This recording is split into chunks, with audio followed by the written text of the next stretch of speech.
qu'on pouvait redouter ces produits, c'est-à-dire qu'une longue lettre de dénonciation qui ne porte pas d'ailleurs sur les faits eux-mêmes, il n'y a pas de témoins sur les faits, il y a simplement des commentaires sur les déclarations des uns et des autres. Je veux dire,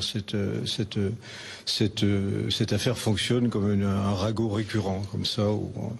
on commente et on dit du mal les uns des autres. Et là, un membre éloigné de la famille, enfin, je dis éloigné de la famille parce que Muriel Boll ne se souvient absolument pas de lui, vient déclarer qu'elle lui aurait confié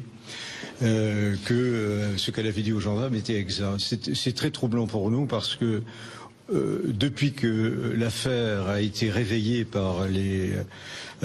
la mise en examen des Jacob et depuis qu'elle tourne régulièrement, vous le savez bien, sur les antennes et sur les ondes, eh bien on assiste à une sorte de frénésie d'aveux de la part de Muriel. Il y a des aveux par l'intermédiaire de son cousin éloigné qui vient indiquer 32 ans plus tard, alors qu'il ne s'était pas manifesté, qu'ayant vu BFM, je ne sais pas où est BFM là, mais qu'ayant vu la télévision tourner en boucle sur ces questions-là, il s'est souvenu qu'elle lui avait dit que, donc voilà, de nouveaux aveux par l'intermédiaire du cousin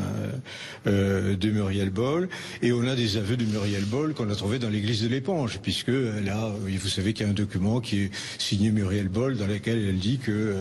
Bernard Laroche a enlevé l'enfant et je crois l'a tué. Alors je dis ça avec ironie bien sûr, hein, mais je ne peux pas ne pas constater que tous ces éléments-là sont sortis depuis que l'affaire a suscité un petit peu la frénésie des médias que je ne condamne pas, mais on a déjà vu dans le passé, je pense aux témoignages Conraux-Clodon devant la cour d'assises qui se sont écroulés. Une des personnes qui étaient concernées par ces déclarations avaient acheté le pavillon des Villemains parce qu'elle était passionnée par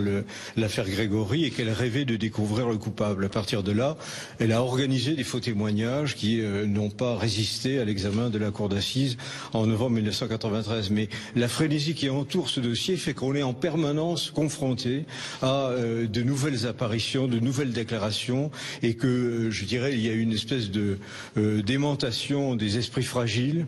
mais souvent dangereux, qui rend très problématique des progrès réels dans cette enquête. Parce qu'encore une fois, dans le dossier, à part des commentaires de commentaires, on ne trouve pas beaucoup d'éléments sérieux permettant de fonder des espoirs sur la recherche du coupable. Voilà.